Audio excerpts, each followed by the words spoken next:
Here's a sneak peek from today's episode. Like, think about who you follow on social media. How many corporate accounts are you following? Like, are you following Georgia Pacific? Are you following Kimberly-Clark? No. But what you might be following is like a Charles Koch if he's posting something interesting, or, Elon Musk is a perfect example. Like him or hate him, he has amassed followers and he's basically driven this brand by being this chaotic, authentic figure. And I'm not saying go out there and be Elon Musk, because that's probably not, most likely not your brand that you're trying to adopt.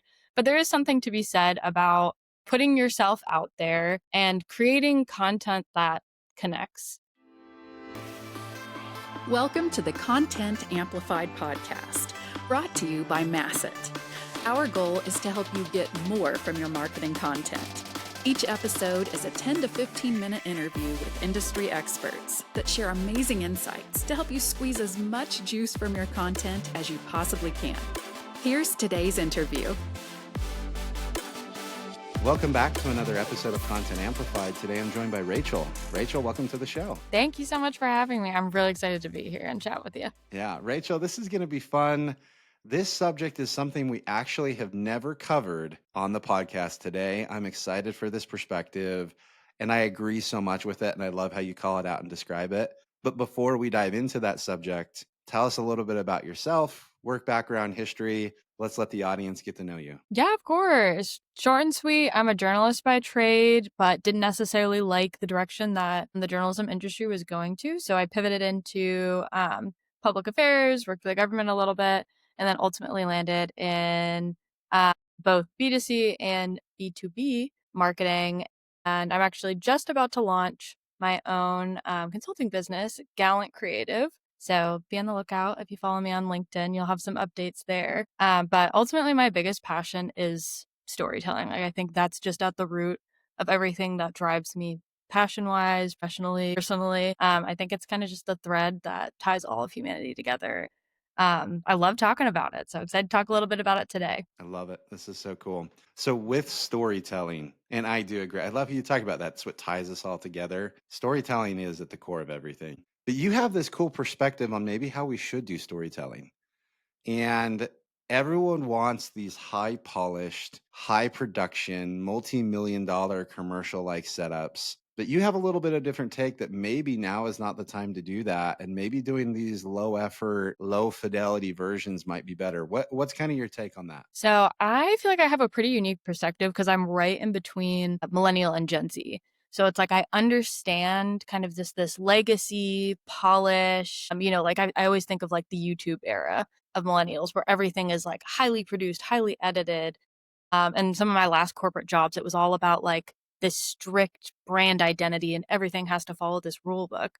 But one thing that I've just always found so fascinating is how much of a 180 Gen Z has done with that. You look at things like TikTok or even like a smaller social media like Be Real, which if you're not familiar with Be Real, you basically, it's like Snapchat, except you just you get like a notification every day and you take a picture of something you're seeing and then yourself. Like, it's very raw. You get one take for the day and then you send it to all your friends. And that's probably one of the more lesser known, like popular social medias around Gen Z folks. And also, interestingly enough, they are still using Snapchat, which I don't feel like anyone my age and above is using Snapchat. Yeah, I think people my age would be like, what in the world is that? Literally, because I still have Snapchat, but I have maybe 2 people on there at this point. And I've used Be Real before, and it's just like, it's fascinating because it's all about where you are in this current moment and kind of just having no filter. And I think we see that a lot with even, who's become popular in like media, and it's, even though he's controversial, like Elon Musk is somebody who speaks without a filter, and he's one of the most talked about, public figureheads. I feel like, some of the like Gen Z, even someone like what's her name? Renee Rapp or Billie Eilish, who are kind of just more, just themselves in the public eye. Like, it's not about, or Chappell Roan's probably the best example of that. Someone who has zero media training. Every time she talks, it's like, nobody coached her on that. Like, she's just herself. And she's one of the most popular figureheads of like Gen Z because they're just craving that, authenticity, because I think, a lot of their developmental years were spent during COVID, where things were a little bit more, about doing the right thing and kind of like holding it back, and you're not having as many, organic connections and stuff like that. And so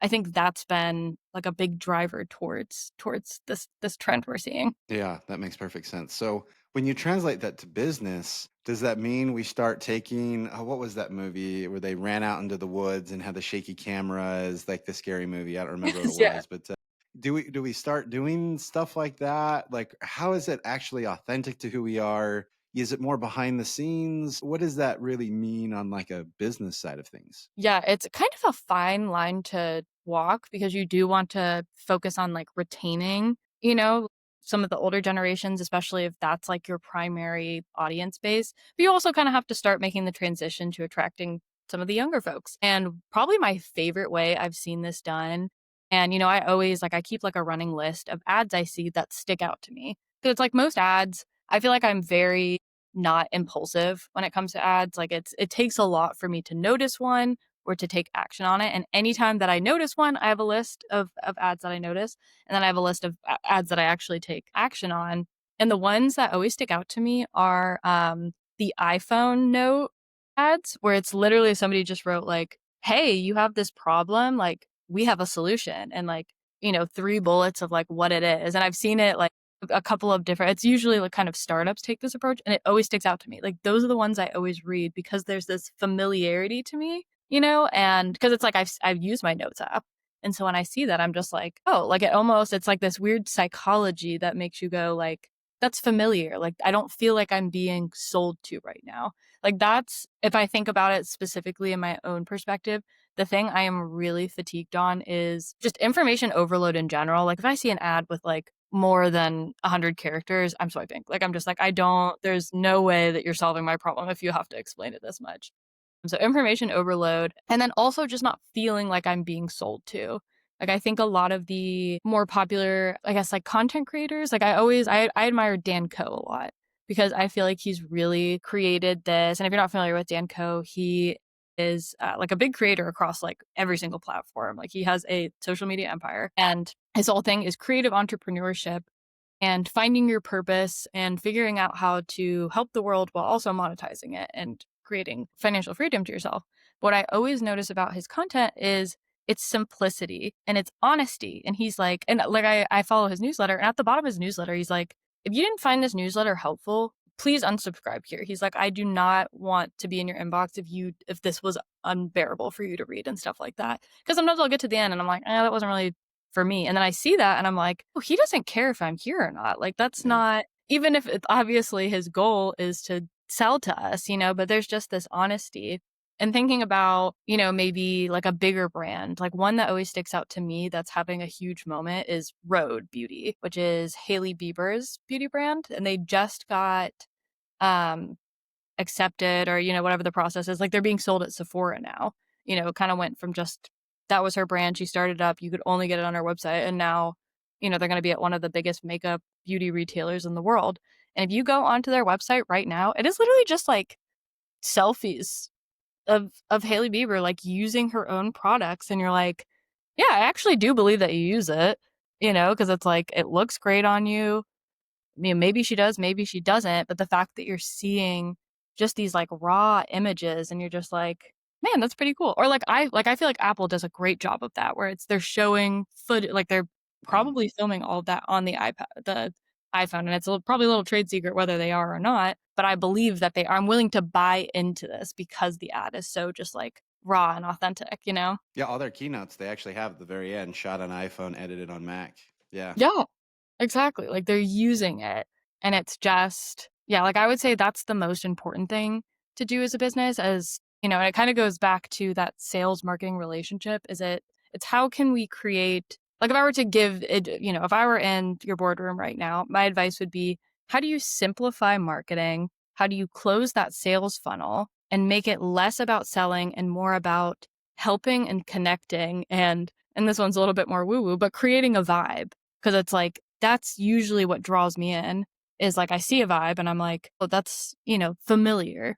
Like that's authentic. And then I read it and I'm like, that's really simple to understand. I know what the problem is that you're trying to solve. I have this problem. And then the sales funnel comes in where you click and it's just easy. It's easy to use. I don't feel like I'm having to like give all my information or, stuff like that. Do you feel like it's really coming from the idea that people don't want to really interact with brands, but they want to interact with other people? Like, I think some of the best brands that are really taking on this lo-fi effort, they do it because it really is their cell phone and it's people talking. Yeah, they're in a business, they're a part of a business, but it's more like, oh, I connect to Rachel, I connect to Ben. Okay, I have some level of trust towards the business. Do you feel like it's that desire to connect with people and not businesses? 100%. Like, think about who you follow on social media. How many corporate accounts are you following? Like, are you following Georgia Pacific? Are you following Kimberly Clark? No. But No. what you might be following is like a Charles Koch if he's posting something interesting, or, Elon Musk is a perfect example. Like him or hate him, he has amassed followers and he's basically driven this brand by being this chaotic, authentic figure. And I'm not saying go out there and be Elon Musk, because that's probably most likely not your brand that you're trying to adopt. But there is something to be said about putting yourself out there and creating content that connects. Like, to me, in the past, I think these like polished, people craved like polished things and they're like, oh, I want professionality. Whereas now I feel like we're kind of pivoting into probably, I would call it like parasocial relationship marketing almost, where people want to like, I feel like it sounds so bad, but I'm like, they're almost starved for connection, and they want to create like these parasocial relationships, with these people, with these brands where they feel like, I don't know, like I feel like I'm a part of this, and I think being, having more brand ambassadors, really simplifying your marketing and focusing more about connecting with people than you are like selling to them or whatever is going to be just the biggest game changer for you. And I feel like you'll thank yourself later because you're taking a lot of like rigidity and complicatedness, out of your marketing plan. No, I love that. Okay, so I'm in a business and I am hearing this podcast and I'm thinking to myself, we need more of that. Like, we need more authenticity. We're too polished per se. And polish is not a bad thing. And that's great from the brand perspective. But I want to get the employees involved. I want to get people to really be on the forefront and have them get to know us. Where do you start? Like, is your marketing department walking around with their iPhone, or are you encouraging people to post on their own socials? What are some techniques to kind of start breaking into that space? Oh, absolutely. I am all about like the companies that I have loved working with the most have always been ones that have prioritized mutually beneficial relationships with their employees. The thing, and I've done this in the past, and it's always been just like a wild and just fun success. And that is creating like brand ambassador programs within your company. So, because to me, it's not just about creating like this army of minions at your company that's like, oh, you need to be posting about XYZ Corp, 20 times a week, like blah, blah, blah. It's like, no, you should create a program. And I've done this before and it was so much fun because it's about, and I have to give a shout out to my current company, Jackson Healthcare, because they do a really good job of this. They are all about, yes, we have our company values, but you need to have your own individual values. And so the way I like to run these kind of like internal brand ambassador programs, though I feel like there needs to be a more expansive word for it, is let's figure out how we can get you posting about things that you like. It's, maybe every fifth post you're shouting out like the company or whatever, but really we just want to create this cadence where you become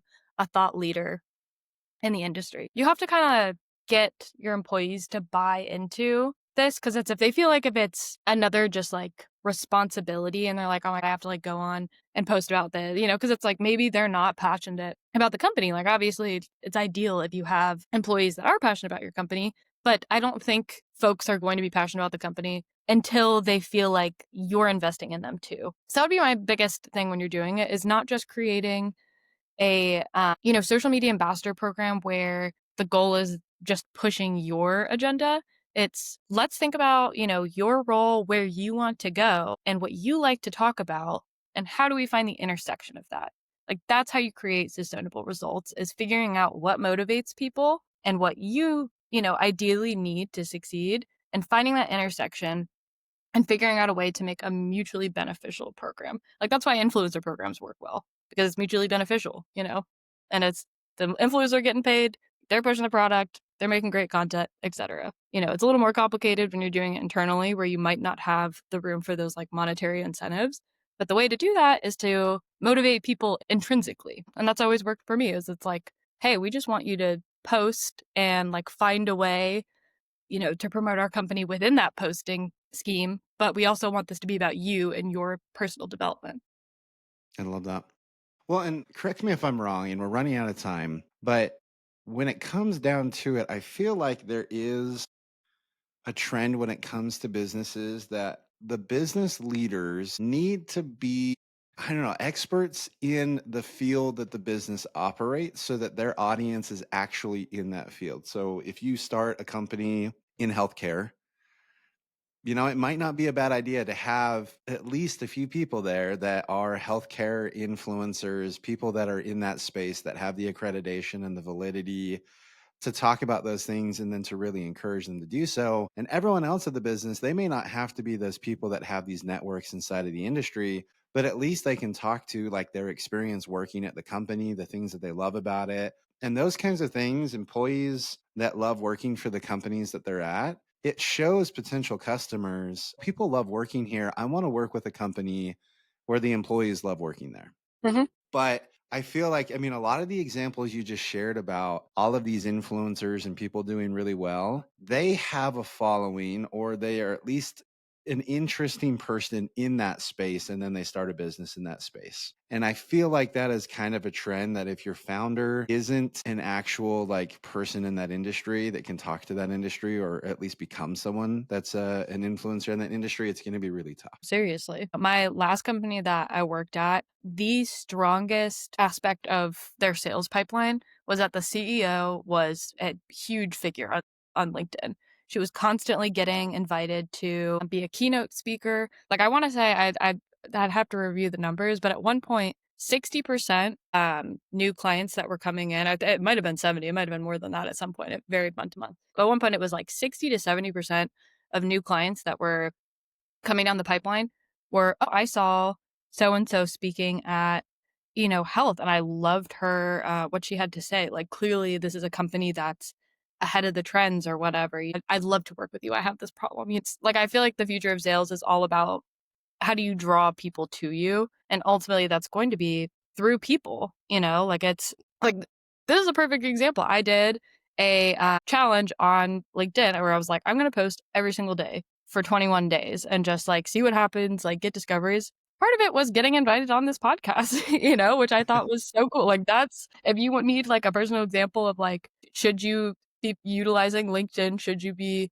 creating like a personal brand? Yes, you will, because I did it for 21 days and saw amazing results. And another thing I want to share from that too, because I liked what you were talking about with, not everyone at the company needs to be this like industry expert. Out of every single post I did, the ones that performed, and they performed 4 times higher than anything else. Like I would post, more like detailed kind of nuanced technical marketing things or like brand or whatever. My 2 highest performing posts, and it wasn't even close, were things where I was talking about my personal experience and my personal journey with, that my last post where I talked about the challenge and what I learned from it. And the first post where I was like, hey, I'm like trying to figure out this aspect of my career and develop myself personally. People love that stuff. So what I'd love to see more because I think tech founders are pretty good about doing this, or I've seen it being better, as they'll talk about their experience. Like, hey, I started this company and, I want to share like what I've learned with this and what it's like to be a manager, like blah, blah, blah.